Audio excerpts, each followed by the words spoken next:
1998년 외환위기로 온 나라가 어수선했던 그 시절의 이야기입니다. 당시 18살이었던 김윤희 씨는 체육고등학교 졸업반으로 태권도에 모든 것을 걸고 살았습니다. 어린 시절부터 태권도장에서 구슬땀을 흘리며 단련해온 윤희 씨는 이미 공인사단의 실력을 갖춘 뛰어난 선수였습니다. 국가대표를 꿈꾸며 매일같이 연습에 매달렸던 윤희 씨에게는 태권도가 인생의 전부였습니다. 새벽 5시부터 시작되는 체력 단련, 오후 늦게까지 이어지는 기술 연마는 윤희 씨에게는 일상이었습니다. 아버지는 공장에서 일하시고 어머니는 식당 일을 도우시면서도 딸의 태권도를 위해서라면 아낌없이 지원해 주셨습니다. 윤희 씨 역시 부모님의 기대에 보답하고자 더욱 열심히 훈련에 임했습니다. 고등학교 입학과 동시에 기숙사 생활을 시작하면서 오직 태권도만을 위한 삶을 살아왔습니다. 그해 봄,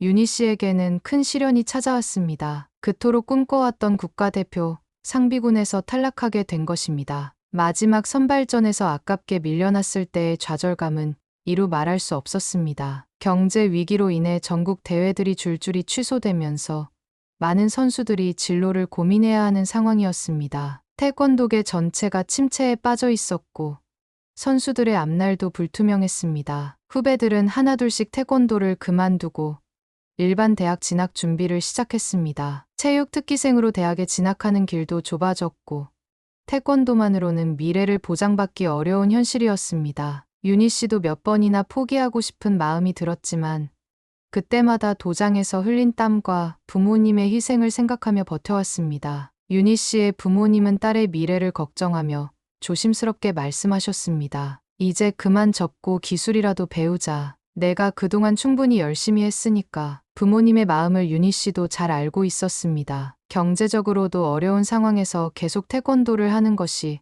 부담스러울 수밖에 없었습니다. 하지만 태권도에 대한 열정만큼은 쉽게 포기할 수 없었습니다. 그동안 쌓아온 실력과 경험이 아까웠고 무엇보다 태권도가 자신의 정체성이었기 때문입니다. 윤희 씨는 밤마다 혼자서 품새를 연습하며 고민했습니다. 정말 이대로 포기해야 하는 것일까? 태권도와 함께한 지난 10여 년이 허무하게 끝나는 것일까? 그런 생각들이 머릿속을 맴돌았습니다. 그런 와중에 대한체육회에서 한중 청소년 무술 교류 행사 참가자를 모집한다는 소식이 들려왔습니다. 김 감독님은 윤희 씨를 부르더니 조심스럽게 제안했습니다. 마지막 기회가 될 수도 있으니 한번 가보는 게 어떻겠나. 해외 경험도 쌓을 수 있고 혹시 모르니까. 윤희 씨는 망설임 없이 참가를 결정했습니다. 이것이 자신을 증명할 수 있는 마지막 무대라고 생각했기 때문입니다. 부모님은 여전히 걱정스러워하셨습니다. 중국에서 태권도를 왜 배우겠다고 하겠니? 뭔가 속셈이 있는 것 같은데 괜히 갔다가 다치기라도 하면 어떡하니? 하지만 윤희 씨의 결심은 확고했습니다. 그동안 쌓아온 실력을 보여주고 태권도의 진정한 가치를 알리고 싶었습니다. 특히 해외에서 태권도를 제대로 소개할 수 있는 기회라고 생각했습니다. 출국 전날 밤, 윤희 씨는 오랫동안 연습해온 품새를 다시 한번 점검했습니다. 매서운 겨울 추위 속에서도 구슬땀을 흘리며 갈고 닦은 기술들이 머릿속을 스쳐 지나갔습니다. 태극 한 장부터 고려까지 모든 품새를 완벽하게 소화할 수 있었고 발차기 기술도 누구에게 뒤지지 않을 정도였습니다. 특히 뒤돌려차기는 윤희 씨의 자신 있는 기술이었습니다. 중국행 비행기 안에서 윤희 씨는 창밖을 바라보며 생각에 잠겼습니다. 국가대표가 되지는 못했지만 태권도에 대한 사랑만큼은 누구에게도 지지 않는다는 자신감이 있었습니다. 함께 동행한 김 감독님은 옆자리에서 말했습니다. 부담 갖지 말고 편하게 임해라. 교류가 목적이니까. 하지만 윤희 씨의 마음속에는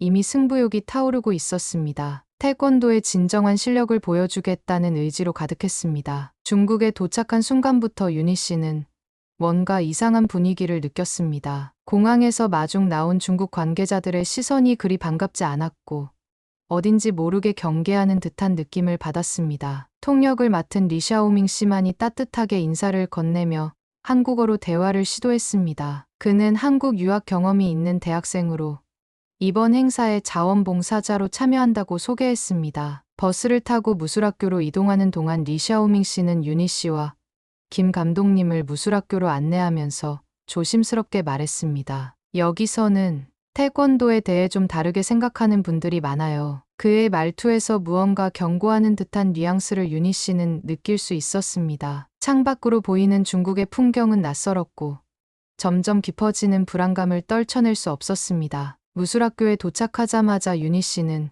그 말의 의미를 깨달았습니다. 학교를 운영하는 리니엔 선생님이 나타나 인사를 나누는 자리에서 태권도에 대한 노골적인 무시가 시작되었습니다. 린 선생님은 50대 중반의 건장한 체격을 가진 남성으로 윤희 씨를 위아래로 훑어보더니 비웃는 듯한 표정을 지었습니다. 그의 눈빛에서는 이미 승부의 결과를 정해놓은 듯한 자신감이 느껴졌습니다. 태권도라. 요즘 젊은이들이 좋아하는 발차기 체조군요. 린 선생님의 말에 주변 제자들이 키득거렸습니다. 윤희 씨는 얼굴이 화끈거렸지만 참았습니다. 김 감독님도 어색한 웃음을 지으며 넘어가려 했습니다. 하지만 분위기는 점점 더 불편해져 갔고 윤희 씨는 자신이 여기서 환영받지 못한다는 것을 확실히 느꼈습니다. 무술학교는 상당히 큰 규모였습니다. 넓은 연습장과 각종 무기들이 진열된 전시실, 그리고 수십 명의 제자들이 열심히 훈련하는 모습이 인상적이었습니다. 하지만 윤희 씨가 지나갈 때마다 제자들의 시선이 따라왔고 그 시선들은 대부분 호기심보다는 무시에 가까웠습니다. 이어진 환영식에서 윤희 씨는 태권도 시범을 보여달라는 요청을 받았습니다. 넓은 도장 한가운데 서서 정성껏 품새를 시연했지만 관중들의 반응은 싸늘했습니다. 윤희 씨가 기합을 넣을 때마다 어딘가에서 웃음소리가 들려왔고 완전히 우습게 보는 분위기였습니다. 태극 8장을 완벽하게 연기했음에도 불구하고 박수는 의례적이었습니다. 린 선생님은 윤희 씨의 시연이 끝나자 겉으로는 칭찬하는 듯 말했습니다. 이것이 한국의 전통 무술입니까? 참 아름다운 동작이네요. 하지만 그의 말투에는 조롱의 의미가 가득했고 윤희 씨는 그것을 충분히 느낄 수 있었습니다. 특히 아름다운 동작이라는 표현에서는 실전성이 없는 춤에 불과하다는 뜻이 숨어 있었습니다. 이어진 쿵푸 시연은 정말 웅장하고 박력이 넘쳤습니다. 무기를 사용한 연무와 맨손 격투, 그리고 여러 명이 함께하는 집단 연무까지. 그들의 실력은 분명 뛰어났습니다. 관중들의 환호성과 박수갈채가 이어졌고 윤희 씨도 그들의 기술에 감탄하지 않을 수 없었습니다. 하지만 시연 후 인 선생님이 한 말은 윤희 씨의 마음을 더욱 아프게 했습니다. 쿵푸는 5000년 역사를 가진 진정한 무술입니다. 실전에서 검증된 기술이죠. 그리고는 윤희 씨를 바라보며 의미심장하게 덧붙였습니다. 물론 태권도도 나름의 가치가 있겠지만 글쎄요. 애들 장난 같네요. 그날 밤 숙소에서 윤희 씨는 잠을 이루지 못했습니다. 태권도를 향한 무시와 조롱이 계속 머릿속을 맴돌았습니다. 리샤오밍 씨가 조용히 다가와 위로의 말을 건넸습니다. 너무 신경 쓰지 마세요. 모든 사람이 다 그런 건 아니에요. 하지만 윤희 씨의 마음속에는 분노와 함께 더 큰 의지가 타오르고 있었습니다. 태권도의 진정한 가치를 보여주고 싶다는 마음이 점점 커져갔습니다. 며칠이 지나면서 윤희 씨는 이번 교류 행사의 진짜 목적을 서서히 알게 되었습니다. 리샤오밍 씨가 조심스럽게 귀띔해준 내용은 충격적이었습니다. 이 행사는 단순한 문화 교류가 아니라 중국 무술의 우수성을 과시하기 위한 기획된 쇼였던 것입니다. 한국에서 온 태권도 선수들은 말 그대로 들러리 역할에 불과했습니다. 무술학교는 지방정부로부터 상당한 지원금을 받아 운영되고 있었습니다. 린 선생님은 그 자금을 활용해 자신의 명성과 학교의 위상을 높이려 하고 있었고,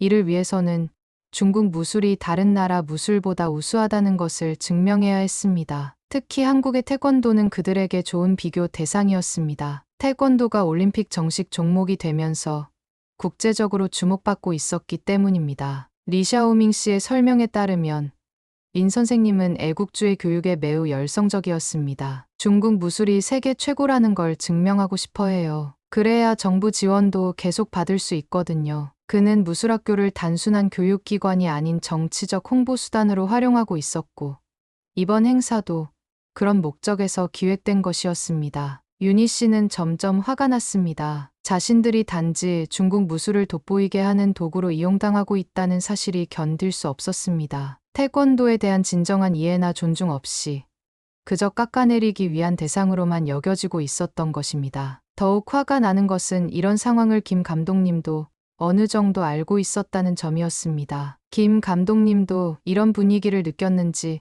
윤희 씨를 조용한 곳으로 불러내어 걱정스럽게 말했습니다. 윤희야, 여기 분위기가 좀 이상하다. 너무 깊이 관여하지 말고 조용히 넘어가자. 괜한 마찰 일으키면 안 돼. 하지만 윤희 씨는 고개를 저었습니다. 감독님, 태권도가 이렇게 무시당하는 걸 그냥 넘어갈 수는 없어요. 김 감독님은 난처한 표정을 지었습니다. 사실 그도 이런 상황을 어느 정도 예상하고 있었지만 국제적인 마찰을 피하고 싶었습니다. 외환위기로 어려운 시기에 괜한 외교적 문제를 일으키고 싶지 않았던 것입니다. 체육회에서도 조용히 다녀오라는 지시를 받았고 무엇보다 앞으로의 교류에 지장이 있을까봐 걱정했습니다. 하지만 윤희 씨의 생각은 달랐습니다. 이대로 굴욕을 당하고 돌아간다면 태권도는 계속해서 무시받을 것이라고 생각했습니다. 감독님, 저는 태권도의 진정한 실력을 보여주고 싶어요. 그는 윤희 씨에게 계속 참으라고 당부했지만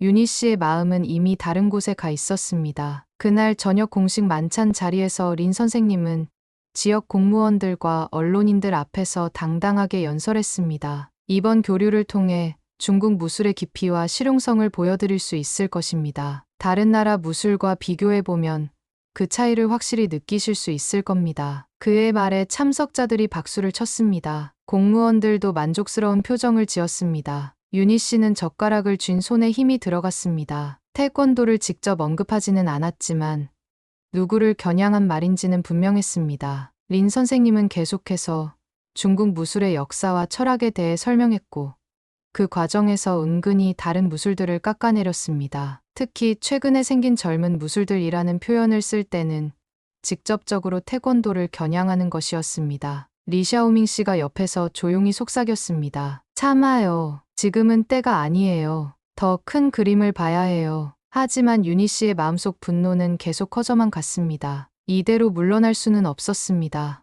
태권도의 진정한 가치를 보여주고 싶었고 이들의 오만함을 꺾어주고 싶었습니다. 당하는 걸 그냥 넘어갈 수는 없어요. 김 감독님은 난처한 표정을 지었습니다. 사실 그도 이런 상황을 어느 정도 예상하고 있었지만 국제적인 마찰을 피하고 싶었습니다. 외환위기로 어려운 시기에 괜한 외교적 문제를 일으키고 싶지 않았던 것입니다. 그는 윤희 씨에게 계속 참으라고 당부했지만 윤희 씨의 마음은 이미 다른 곳에 가 있었습니다. 그날 저녁 공식 만찬 자리에서 린 선생님은 지역 공무원들과 언론인들 앞에서 당당하게 연설했습니다. 이번 교류를 통해 중국 무술의 깊이와 실용성을 보여드릴 수 있을 것입니다. 다른 나라 무술과 비교해보면 그 차이를 확실히 느끼실 수 있을 겁니다. 그의 말에 참석자들이 박수를 쳤습니다. 윤희 씨는 젓가락을 쥔 손에 힘이 들어갔습니다. 태권도를 직접 언급하지는 않았지만 누구를 겨냥한 말인지는 분명했습니다. 리샤오밍 씨가 옆에서 속삭였습니다. 참아요. 지금은 때가 아니에요. 하지만 윤희 씨의 마음속 분노는 계속 커져만 갔습니다. 이대로 물러날 수는 없었습니다. 교류 행사가 본격적으로 시작되면서 린 선생님의 진짜 계획이 드러났습니다. 그는 윤희 씨를 자신의 수석 제자인 장용펑 씨와 대결시키겠다고 발표했습니다. 겉으로는 우호적인 교류전이라고 했지만 그 속내는 완전히 달랐습니다. 이는 처음부터 계획된 일이었고 윤희 씨는 그저 중국 무술의 우수성을 보여주기 위한 희생양에 불과했습니다. 장용펑 씨는 무술학교에서 가장 뛰어난 실력을 자랑하는 제자였습니다. 24살의 그는 키도 크고 체격도 좋았으며 무엇보다 자신감이 넘쳤습니다. 그는 윤희 씨를 처음 봤을 때부터 무시하는 듯한 시선을 보냈고 주변 제자들과 함께 비웃기까지 했습니다. 그에게 윤희 씨는 그저 작은 여자아이에 불과했습니다. 실제로 체격 차이도 상당했습니다. 저 작은 여자애가 정말 무술을 한다고? 장용펑 씨의 말에 주변 제자들이 웃음을 터뜨렸습니다. 윤희 씨는 그들의 시선을 받으며 오히려 더욱 단단해졌습니다. 그들이 자신을 얕보면 얕볼수록 더 큰 충격을 안겨주고 싶었습니다. 마음속 깊은 곳에서 승부욕이 꿈틀거렸습니다. 김 감독님은 윤희 씨를 따로 불러 걱정스럽게 말했습니다. 윤희야, 이건 좀 위험한 것 같다. 상대가 만만치 않아 보이는데 체급도 다르고 실제로 장용펑 씨의 실력은 상당했습니다. 그는 여러 대회에서 우승한 경력이 있었고 특히 실전 경험이 풍부했습니다. 무엇보다 남녀 간의 체력 차이는 무시할 수 없는 요소였습니다. 하지만 주변에서는 더욱 노골적인 압박이 들어왔습니다. 행사 관계자 중 한 명이 농담처럼 말했습니다. 혹시 실수로 넘어진 척이라도 해면 봐주죠. 너무 심각하게 받아들이지 마시고 어차피 친선 경기니까. 그 말을 들은 순간 유니 씨는 모든 것을 깨달았습니다. 처음부터 자신이 질 것이라고 생각하고 있었던 것입니다. 중국 무술의 위상을 높이기 위해 한국 태권도가 패배하는 모습을 연출하려는 것이었습니다. 이는 단순한 시합이 아니라 정치적인 쇼였고 유니 씨는 그 쇼의 주인공이 되어야 했습니다. 물론 패배하는 주인공으로 말입니다. 관중들도 이미 그런 결과를 기대하고 있는 분위기였습니다. 린 선생님도 직접 유니 씨에게 다가와 조언을 건넸습니다. 김양, 너무 부담 갖지 마세요. 이건 그냥 재미있는 시간이에요. 진지하게 받아들일 필요 없어요. 하지만 그의 눈빛에서는 분명한 경고의 메시지가 느껴졌습니다. 발악하지 말고 지라는 무언의 압박이었습니다. 리샤오밍 씨도 안타까운 표정으로 경고했습니다. 유니 씨, 정말 조심하세요. 여기 사람들은 이미 결과를 정해놓고 있어요. 만약 당신이 이기면 좋지 않은 일이 생길 수도 있어요. 그의 말에서 유니 씨는 더욱 확실한 의도를 느꼈습니다. 이들은 공정한 시합을 원하는 것이 아니라 일방적인 승리를 원하고 있었습니다. 유니 씨는 결심을 굳혔습니다. 그들이 원하는 대로 굴복할 수는 없었습니다. 저는 정정당당하게 겨루겠습니다. 김 감독님은 깊은 한숨을 쉬었습니다. 그래, 내 마음대로 해라. 하지만 너무 무리하지는 마라. 다치기라도 하면 어떡하니?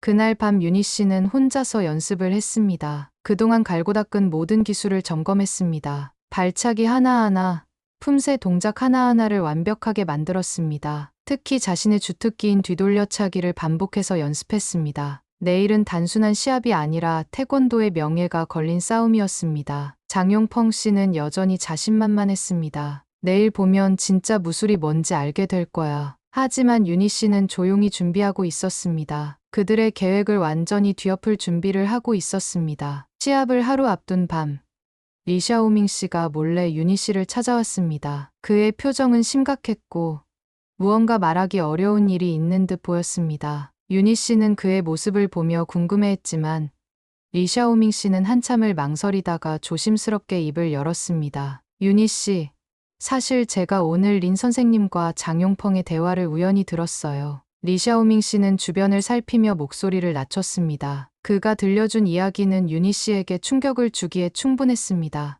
린 선생님과 장용펑 씨는 내일 시합에 대해 이야기하면서 태권도를 완전히 우습게 여기고 있었던 것입니다. 린 선생님이 장용펑에게 말하더라고요. 그냥 적당히 해라. 너무 세게 치면 여자애가 다친다. 어차피 태권도 따위로는 우리 쿵푸를 당할 수 없으니까. 리샤오밍 씨의 말에 유니 씨는 주먹을 꽉 쥐었습니다. 그들은 시합이라고 생각하지도 않고 있었던 것입니다. 더욱 화가 나는 것은 장용펑 씨의 반응이었습니다. 장용펑은 웃으면서 대답했어요. 네, 선생님. 발차기 체조로는 진짜 무술을 이길 수 없죠. 10초면 충분할 것 같은데요. 그러자 린 선생님이 말했어요. 너무 빨리 끝내지는 마라. 관중들이 볼 게 없으면 실망할 테니까. 유니 씨는 분노로 온몸이 떨렸습니다. 그들에게 태권도는 진짜 무술이 아니었고 자신은 그저 시간 때우기용 상대에 불과했던 것입니다. 리샤오밍 씨는 계속해서 그들의 대화를 전했습니다. 린 선생님은 장용펑 씨에게 적당히 몇 번 주고받다가 가볍게 넘어뜨리면 된다고 지시했다는 것이었습니다. 그들은 정말로 태권도를 무시하고 있어요. 진짜 무술 대결이라고 생각하지도 않아요. 리샤오밍 씨의 말에 유니 씨는 더욱 화가 났습니다. 하지만 동시에 이것이 기회라는 생각도 들었습니다. 상대가 방심하고 있다면 오히려 승산이 있을지도 모른다는 생각이었습니다. 리샤오밍 씨는 안타까운 표정으로 계속 말했습니다. 린 선생님은 내일 시합 후에 기자들에게 설명할 계획도 세웠어요. 태권도는 아름다운 춤이지만 실전에서는 한계가 있다고 말할 거래요. 그리고 중국 무술의 실용성을 강조할 예정이라고 하더군요. 유니 씨가 물었습니다. 왜 이런 걸 알려주세요? 당신에게도 위험한 일 아닌가요?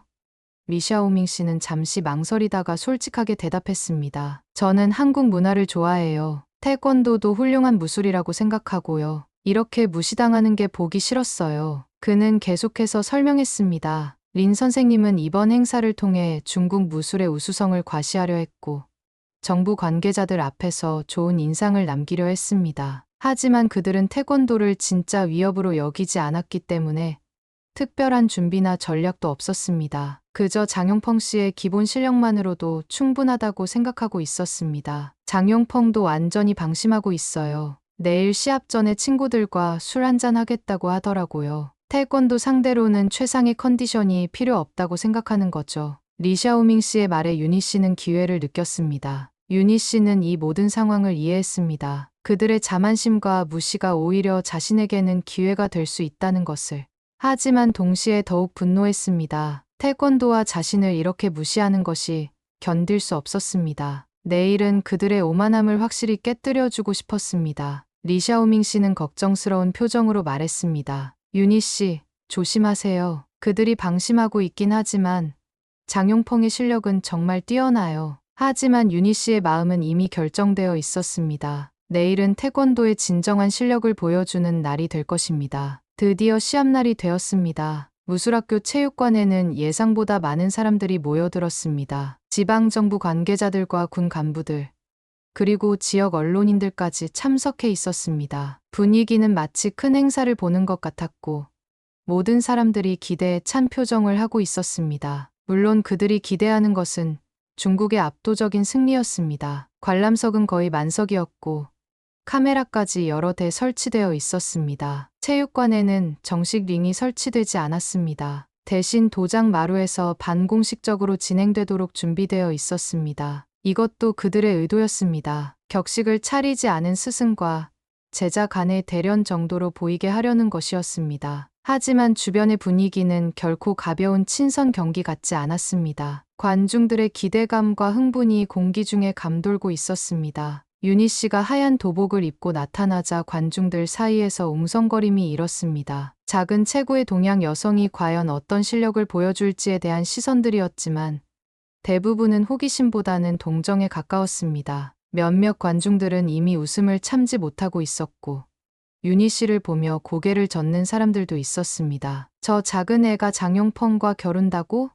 하는 수군거림이 들려왔습니다. 린 선생님이 마이크를 잡고 개회사를 했습니다. 오늘 이 자리는 동양 무술의 아름다운 교류를 보여주는 뜻깊은 시간입니다. 서로 다른 무술을 통해 우정을 나누는 시간이 되었으면 합니다. 물론 실력의 차이는 있겠지만 그것도 배움의 과정이라고 생각합니다. 겉으로는 아름다운 말이었지만 마지막 문장에서 이미 결과를 암시하고 있었습니다. 장용펑 씨가 등장하자 관중들의 박수가 터져 나왔습니다. 그는 당당한 걸음으로 도장 중앙으로 나왔고 유니 씨를 바라보며 자신만만한 미소를 지었습니다. 그의 체격과 자세에서 상당한 실력이 느껴졌고 관중들도 그의 등장에 큰 환호를 보냈습니다. 누가 봐도 그가 이 시합의 승자가 될 것 같았습니다. 장용펑 씨는 유니 씨를 보며 여유롭게 몸을 풀고 있었습니다. 시합 시작 직전 린 선생님이 유니 씨에게 다가와 마지막으로 말했습니다. 김양, 오늘은 그냥 즐거운 교류의 시간이에요. 너무 심각하게 생각하지 마세요. 배우는 마음으로 임하면 됩니다. 그의 말은 겉으로는 배려하는 것 같았지만 실제로는 이미 승부를 정해놓고 하는 말이었습니다. 유니 씨는 고개를 끄덕이는 척했지만 마음속으로는 전혀 다른 생각을 하고 있었습니다. 김 감독님도 불안한 표정으로 유니 씨를 바라보았습니다. 유니야, 제발 무리하지 마라. 다치지 않는 게 중요해. 하지만 유니 씨의 눈빛은 이미 달라져 있었습니다. 그 어느 때보다 집중되어 있었고 조용한 투지가 느껴졌습니다. 심판이 양 선수를 불러 인사를 시켰습니다. 장용펑 씨는 여전히 여유로운 표정이었고 유니 씨에게 가벼운 인사를 건넸습니다. 잘 부탁해요. 너무 긴장하지 마세요. 하지만 유니 씨는 조용히 집중하고 있었습니다. 그동안 연습해온 모든 것을 머릿속으로 정리하며 마음을 가다듬었습니다. 관중들 사이에서는 이미 결과에 대한 확신에 찬 대화들이 오고 갔습니다. 10초도 안 걸릴 거야. 태권도로 우리 쿵푸를 이길 수 있을까? 그래도 용기는 인정해줘야지. 이런 말들이 유니 씨의 귀에 들렸지만 오히려 더욱 집중력을 높이는 데 도움이 되었습니다. 드디어 심판이 시작 신호를 준비했습니다. 체육관 안이 일순간 조용해졌고 모든 시선이 두 선수에게 집중되었습니다. 장용펑 씨는 자신만만하게 자세를 취했고 윤희 씨는 숨을 깊게 들이마시며 마음을 비웠습니다. 이제 태권도의 진정한 실력을 보여줄 시간이었습니다. 시합 6장 시작. 심판의 신호와 함께 시합이 시작되었습니다. 장용펑 씨는 여유롭게 다가오며 가벼운 주먹을 날렸습니다. 마치 아이와 놀아주듯 부드러운 동작이었습니다. 관중들도 그의 여유로운 모습을 보며 미소를 지었습니다. 그는 윤희 씨를 완전히 우습게 보고 있었고 적당히 몇 번 주고받다가 가볍게 넘어뜨릴 생각이었습니다. 하지만 바로 그 순간 윤희 씨가 번개처럼 움직였습니다. 숨도 고르지 않고 곧장 몸을 회전시켜 뒤돌려차기를 날렸습니다. 그동안 수만 번 연습해온 그 기술이었습니다. 완벽한 타이밍과 정확한 각도, 그리고 온 몸의 힘이 발끝에 집중되었습니다. 장용펑 씨는 그 순간 무언가 잘못되었다는 것을 느꼈지만 이미 늦었습니다. 뒤돌려차기가 장용펑 씨의 광대뼈를 정확히 가격했습니다. 둔탁한 충격음과 함께 그는 그대로 바닥에 쓰러졌습니다. 마치 전깃줄이 끊어진 인형처럼 힘없이 주저앉더니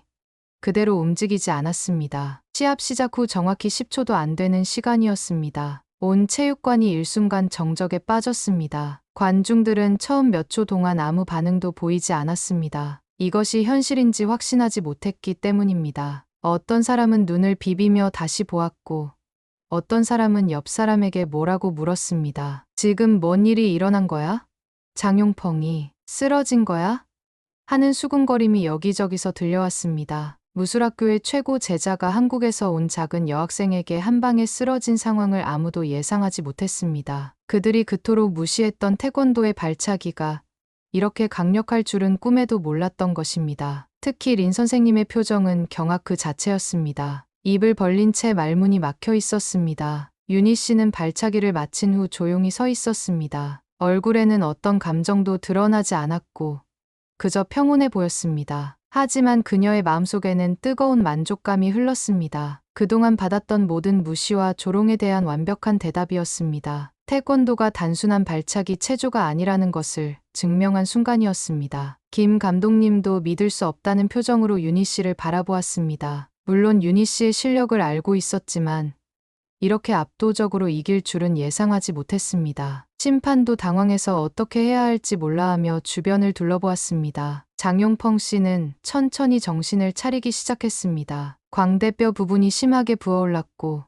어지러움에 제대로 일어나지도 못했습니다. 그는 자신에게 무슨 일이 일어났는지 이해하지 못했습니다. 분명 쉬운 상대라고 생각했는데 한순간에 모든 것이 끝나버린 것입니다. 관중들 사이에서는 점점 웅성거림이 커졌습니다. 충격과 당황, 그리고 믿을 수 없다는 반응들이 뒤섞여 있었습니다. 정부 관계자들의 얼굴도 어두워졌습니다. 이런 결과는 전혀 예상하지 못했고 어떻게 상황을 수습해야 할지 막막했습니다. 리샤오밍 씨만이 조용히 미소를 지었습니다. 비록 중국 사람이었지만 윤희 씨가 이루어낸 이 놀라운 승리에 감동했습니다. 진정한 실력 앞에서는 국적이 중요하지 않았습니다. 태권도의 진짜 위력을 본 것입니다. 시합이 끝난 후 체육관 안의 분위기는 완전히 냉랭해졌습니다. 관중들은 믿을 수 없다는 표정으로 서로를 바라보며 수군거렸습니다. 린 선생님의 얼굴은 창백해져 있었고 정부 관계자들도 난처한 표정을 감추지 못했습니다. 이런 결과는 누구도 예상하지 못했던 것이었습니다. 의료진이 급히 와서 장용펑 씨를 돌보기 시작했습니다. 다행히 의식은 있었지만 광대뼈 부상이 심각해 보였고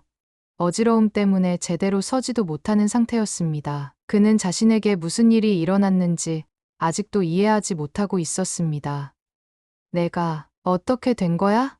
하며 중얼거렸습니다. 린 선생님은 당황한 기색을 감추려 애썼지만 그의 손이 미세하게 떨리고 있었습니다. 그는 급히 관계자들과 상의를 시작했습니다. 이 상황을 어떻게 수습할 것인지, 언론에는 어떻게 발표할 것인지에 대한 긴급 회의였습니다. 처음 계획했던 시나리오와는 완전히 반대의 결과가 나왔기 때문입니다. 몇 분 후 린 선생님이 마이크를 잡고 어색하게 발표했습니다. 오늘 시합에서 우리 장용펑 선수가 갑작스러운 부상으로 기권하게 되었습니다. 상대 선수의 예상치 못한 기술에 당황하여 균형을 잃은 것 같습니다. 그의 목소리는 떨리고 있었고 말도 제대로 정리되지 않았습니다. 관중들은 그 발표를 듣고 더욱 웅성거렸습니다. 모든 사람이 방금 전 상황을 목격했기 때문에 그것이 단순한 기권이 아니라는 것을 알고 있었습니다. 윤희 씨의 뒤돌려차기가 얼마나 정확하고 강력했는지 모두가 보았습니다. 하지만 아무도 공개적으로 이의를 제기하지는 않았습니다. 카메라맨들은 당황해하며 어떻게 해야 할지 몰라 했습니다. 처음 계획했던 영상과는 완전히 다른 결과가 나왔기 때문입니다. 어떤 카메라맨은 촬영을 중단했고 어떤 이는 계속 찍을지 말지 고민하고 있었습니다. 린 선생님이 급히 다가가서 촬영 중단 신호를 보냈습니다. 김 감독님은 복잡한 심정이었습니다. 윤희 씨가 이긴 것은 기뻤지만 이후에 어떤 일이 벌어질지 걱정되었습니다. 그는 윤희 씨에게 다가가서 조용히 말했습니다. 잘했다. 하지만 이제 조심해야 할 것 같다. 주변 분위기가 심상치 않다는 것을 느꼈기 때문입니다. 정부 관계자들은 서로 눈짓을 주고받으며 급히 자리를 떠나기 시작했습니다. 이런 결과를 상부에 어떻게 보고해야 할지 막막했습니다. 중국 무술의 우수성을 과시하기 위해 마련된 행사에서 정반대의 결과가 나온 것입니다. 언론 관계자들도 어떤 기사를 써야 할지 고민에 빠졌습니다. 윤희 씨는 여전히 조용히 서 있었습니다. 주변의 어수선한 분위기와는 달리 그녀는 차분해 보였습니다. 하지만 마음속으로는 복잡한 감정이 교차하고 있었습니다. 승리의 기쁨과 함께 앞으로 어떤 일이 벌어질지에 대한 불안감도 있었습니다. 리샤오밍 씨가 조용히 다가와서 윤희 씨에게 속삭였습니다. 정말 대단했어요. 하지만 조심하세요. 이제 상황이 복잡해질 것 같아요. 그의 표정에서 걱정이 느껴졌습니다. 중국 측의 자존심에 큰 상처를 입혔기 때문에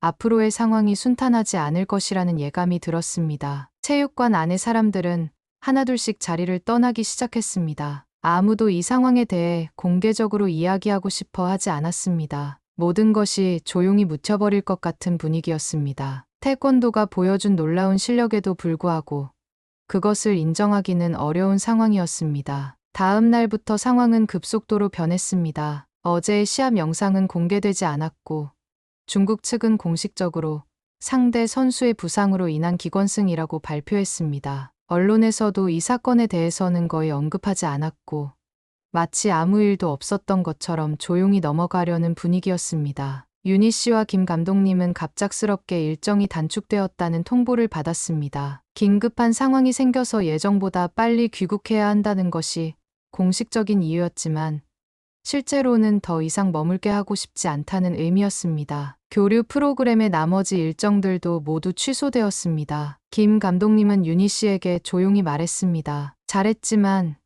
이제 그만 돌아가자. 여기서 더 오래 있으면 좋지 않을 것 같다.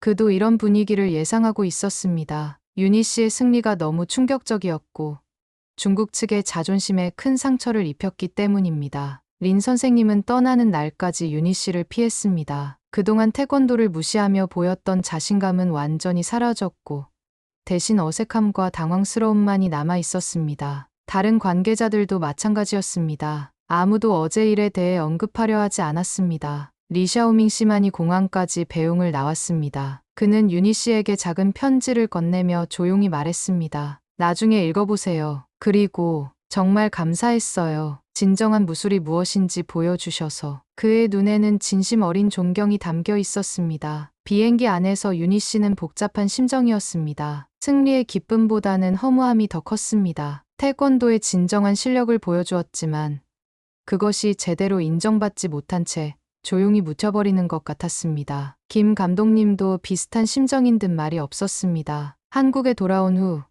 이 사건에 대한 공식적인 발표는 없었습니다. 체육회에서는 성공적인 교류 행사라고만 간단히 보고했을 뿐입니다. 윤희 씨의 놀라운 승리에 대해서는 아무도 언급하지 않았습니다. 마치 그런 일이 없었던 것처럼 모든 것이 조용히 처리되었습니다. 윤희 씨는 부모님께 사실대로 이야기했습니다. 중국에서 시합을 했는데 이겼어요. 부모님은 기뻐하셨지만 동시에 걱정도 하셨습니다. 내가 잘 싸운 건 알지만 참 씁쓸한 일이구나. 왜 이런 좋은 일을 공개적으로 알리지 않는 거니? 하지만 윤희 씨는 이미 포기한 상태였습니다. 태권도 선수로서의 길은 여전히 막막했고 이번 일로 인해 오히려 더 어려워진 것 같았습니다. 국가대표 진출도 여전히 요원했고 미래에 대한 확신도 없었습니다. 그 후 윤희 씨는 조용히 대학 진학을 준비했습니다. 태권도를 완전히 포기하지는 않았지만 현실적인 선택을 해야 했습니다. 가끔 도장에서 후배들을 가르치며 그날의 일을 떠올렸지만 아무에게도 자세한 이야기를 하지 않았습니다. 그 시절 누구도 윤희 씨의 이야기를 믿지 않았습니다. 설령 믿는다 하더라도 그래서 뭐 어쨌다는 거야? 라는 반응이 대부분이었습니다. 하지만 윤희 씨만은 그날의 기억을 소중히 간직했습니다. 자신이 보여준 태권도의 진정한 가치를, 그리고 그 한 방의 의미를 절대 잊지 않았습니다. 외환위기에 여파로운 나라가 어려웠던 그 시절, 윤희 씨의 승리는 조용히 묻혀버렸습니다. 하지만 그 승리가 가진 진정한 의미는 시간이 지나도 변하지 않았습니다. 진심과 실력 앞에서는 어떤 편견도 무너질 수 있다는 것을 증명한 순간이었습니다. 그로부터 20여 년이 흘렀습니다. 2020년대가 되어 윤희 씨는 이제 50대 후반의 중년 여성이 되었습니다. 태권도를 완전히 그만두지는 못해서 작은 도장을 운영하며 아이들을 가르치고 있었습니다. 비록 화려한 선수 생활은 하지 못했지만 태권도와 함께하는 삶을 선택했습니다. 어느 날 태권도 70주년 기념 행사가 열린다는 소식을 들었습니다. 큰 체육관에서 전국의 태권도인들이 모이는 뜻깊은 자리였습니다. 윤희 씨는 조용히 뒤편 관중석에 앉아 후배들의 시연을 지켜보았습니다. 세월이 흐르면서 태권도도 많이 발전했고 이제는 전 세계적으로 인정받는 무술이 되었습니다. 행사장에서 많은 사람들이 태권도의 역사와 발전상을 이야기했습니다. 올림픽 정식 종목이 된 것, 전 세계로 퍼져나간 것, 그리고 수많은 사람들에게 사랑받는 무술이 된 것들을 자랑스럽게 소개했습니다. 윤희 씨는 그 모든 이야기를 들으며 감회가 새로웠습니다. 문득 오래된 편지 한 통이 생각났습니다. 리샤오밍 씨에게서 온 편지였습니다. 몇 년 전에 받은 그 편지에는 이런 내용이 적혀 있었습니다. 윤희 씨, 그날 당신의 발차기는 우리 모두의 가슴에 박혔습니다. 중국도 많이 변했어요. 이제는 태권도를 진정한 무술로 인정하고 있습니다. 늦었지만 미안하다고 말하고 싶어요. 그 편지를 받았을 때 윤희 씨는 놀랐습니다. 그토록 오랜 시간이 지났는데도 리샤오밍 씨가 그날을 기억하고 있었다는 것이 신기했습니다. 더욱이 중국에서도 태권도에 대한 인식이 바뀌었다는 소식은 무척 기뻤습니다. 편견과 오해가 시간과 함께 사라진 것 같았습니다. 행사장에서 한 원로 태권도인이 연설을 했습니다. 태권도의 발전은 하루아침에 이루어진 것이 아닙니다. 수많은 선배님들의 노력과 희생이 있었기에 오늘의 태권도가 있는 것입니다. 때로는 알려지지 않은 곳에서, 때로는 어려운 상황에서도 태권도의 가치를 지켜내신 분들이 계십니다. 그 말을 들으며 윤희 씨는 자신도 그런 사람 중 한 명이었다는 생각이 들었습니다. 비록 유명하지도 않고 큰 상을 받지도 못했지만 자신만의 방식으로 태권도를 지켜왔다는 자부심이 생겼습니다. 그날 중국에서의 경험도 그런 과정 중 하나였다고 생각했습니다. 행사가 끝나고 집으로 돌아가는 길에 윤희 씨는 속으로 중얼거렸습니다. 진심은 결국 어디든 통한다. 비록 20년이 걸렸어도 그날의 뒤돌려차기는 단순한 기술이 아니었습니다. 태권도에 대한 사랑과 자부심, 그리고 편견에 굴복하지 않겠다는 의지가 담긴 한 방이었습니다. 지금도 도장에서 아이들을 가르칠 때마다 윤희 씨는 그날의 이야기를 생각합니다. 물론 아이들에게 자세한 내용을 말하지는 않지만 태권도의 진정한 가치에 대해서는 항상 강조합니다. 태권도는 몸과 마음을 단련하는 무술이야. 남을 해치려는 것이 아니라 자신을 지키고 올바른 정신을 기르는 거란다. 요즘 뉴스에서는 한중 관계가 많이 개선되었다고 합니다. 문화 교류도 활발해지고 서로를 이해하려는 노력도 늘어났다고 합니다. 윤희 씨는 그런 소식을 들을 때마다 뿌듯했습니다. 자신이 보여준 작은 승리가 그런 변화에 조금이라도 기여했기를 바랐습니다. 세월이 흘러도 변하지 않는 것이 있습니다. 진정한 실력과 진심은 결국 인정받는다는 것입니다. 비록 즉시 알려지지 않더라도 언젠가는 그 가치가 드러나게 마련입니다. 윤희 씨의 그날 승리처럼 말입니다. 그래서 오늘도 윤희 씨는 도장에서 아이들과 함께 땀을 흘리며 태권도의 참된 의미를 전하고 있습니다. 오늘 이야기가 마음에 드셨다면 구독과 좋아요 부탁드리며 여기까지 시청해주신 모든 분들께 항상 행복하고 건강하시길 바라겠습니다.